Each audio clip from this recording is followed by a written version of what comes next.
Greetings everyone, and welcome to my second of like 3 mega projects.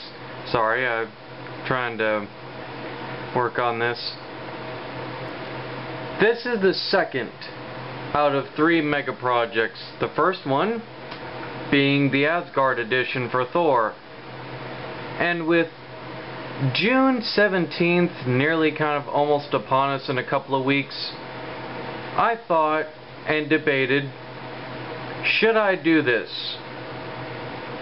And then I thought to myself, well, it wouldn't really be fair to some of you guys that actually enjoy my videos or happen to actually love them. So, without no further ado, I shall get on with talking about the Green Lantern Corps. Yes. Now, this first video, now that I've wasted at least like a minute or two and counting, I'm gonna delve right into this. If you guys want to ask me like why I decided to, see, now I'm saying like and again. I'm trying to break myself of that habit.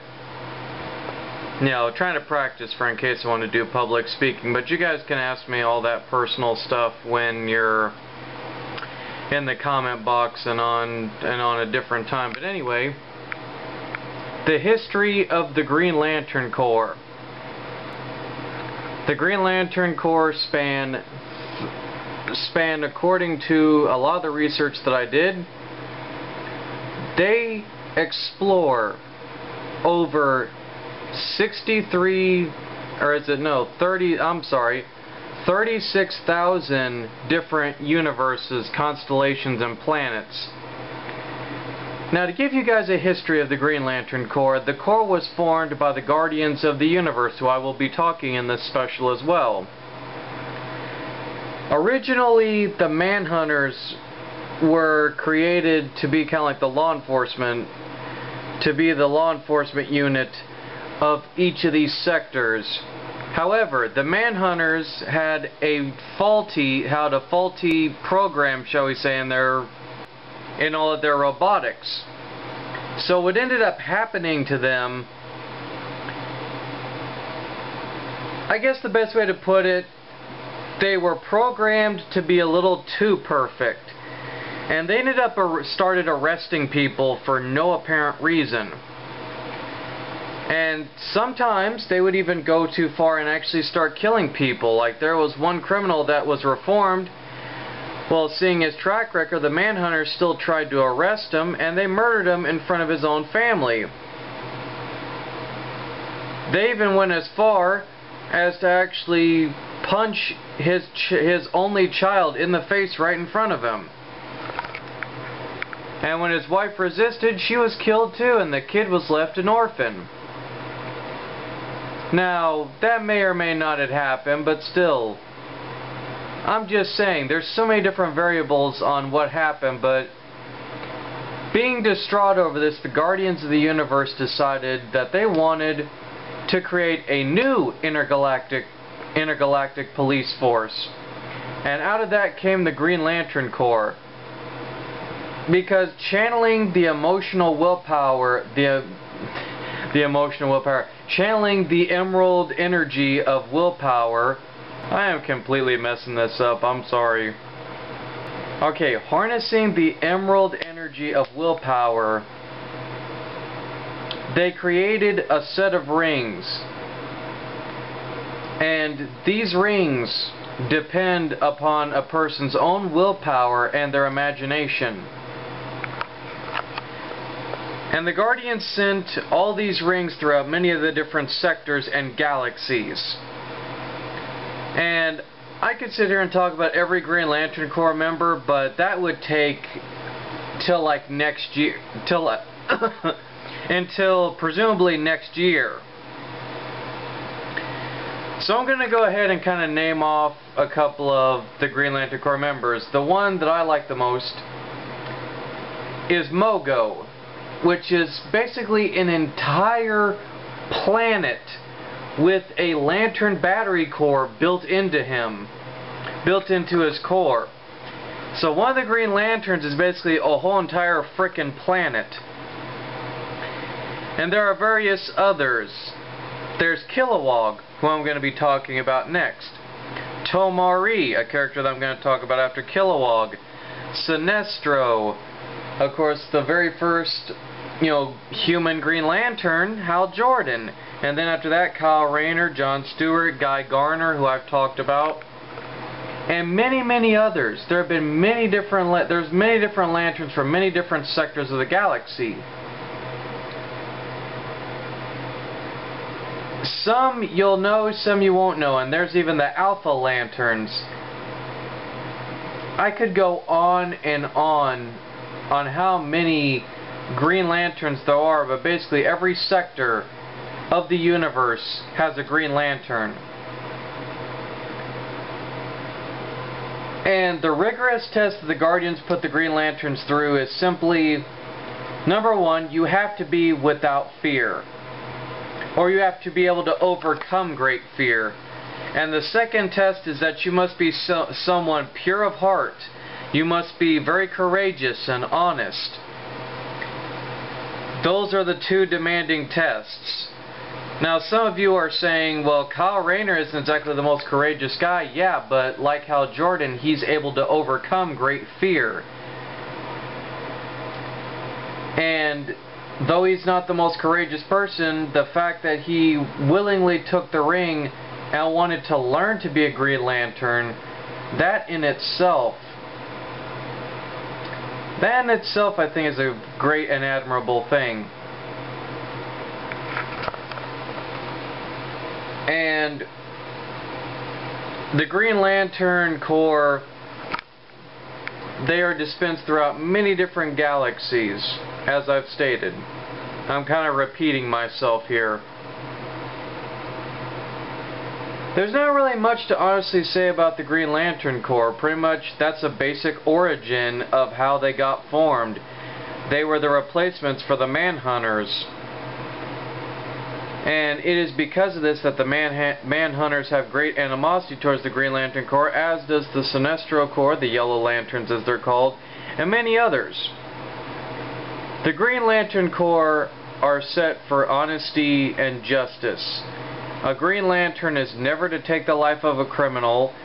They are basically intergalactic, shall we say, peacekeepers and cops. They're like intergalactic policemen, which that would make sense considering I just made the statement that they're intergalactic policemen. I'm sure a lot of you are looking and going, wow, you're having a lot of dunce moments. Yeah, I realize that. I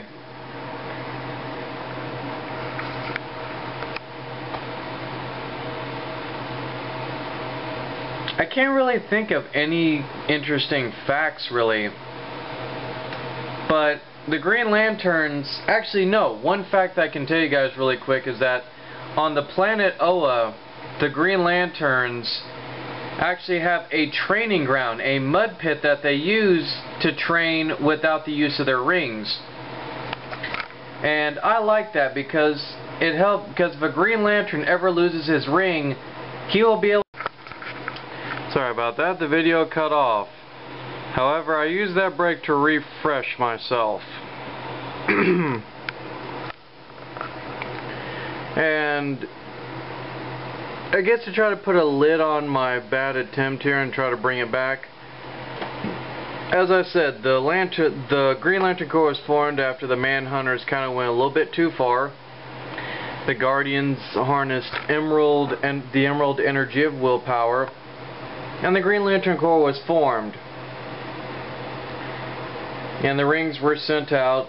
Many different species from many different universes came to Oa. All of them became eventually Green Lanterns. And what's interesting is that Oa has this mud pit fighting arena that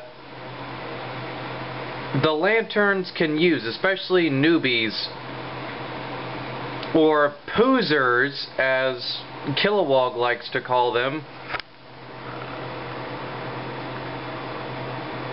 And the point of this arena is for the Lanterns to train themselves in hand-to-hand combat without the use of their power ring.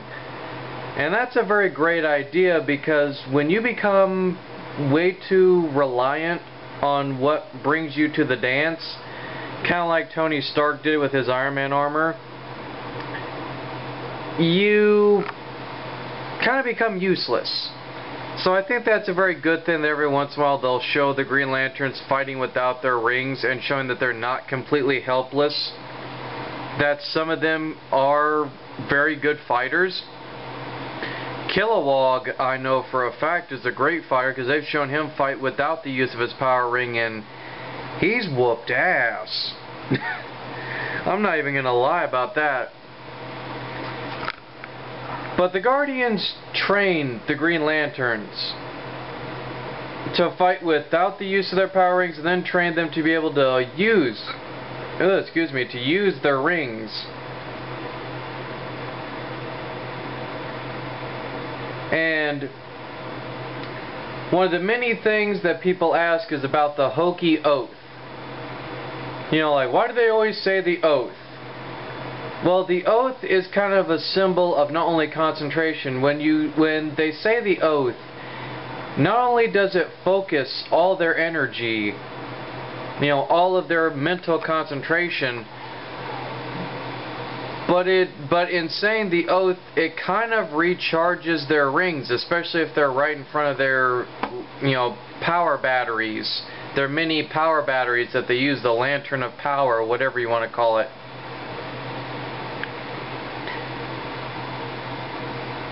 Now, a question that's been asked, can the rings be shattered? Yes, they can be shattered. Now, what would it take to break a Green Lantern of, like, their green constructs and all that? That's simple. Destroy a Green Lantern's willpower, and you can break their constructs. However, that is easier said than done with some characters. I could sit here and ramble on, but you guys got a basic origin. You also got a little bit more kind of explaining some of the battle tactics and kind of the training that, or at least one or two kind of like training methods that the Guardians use to keep the Lanterns in tip-top shape. Oh wait, there are actually many different levels of the Green Lanterns. There's the Honor Guard, which is what Guy Garner and Kyle Rayner are a part of, as well as John Stewart. I almost forgot John Stewart in there. Hal Jordan was actually going to be given the Crimson Mantle of the Lanterns, which basically meant that he would have control over the whole entire Green Lantern Corps. However, he turned that down. So within the Green Lantern Corps period, there are many different levels of promotion. Many different levels, shall we say, of like ranking. There are many different ranks within the Green Lantern Corps. You know, the Honor Guard, the recruits, the drill sergeants like Kilowog, etc., etc. So there you have it, guys and girls. The entire history of the Green Lantern Corps. Or at least just enough to get you guys by. And with that being said, I will now introduce you to some of the Green Lantern's villains. I think you may like this one a lot better than this video.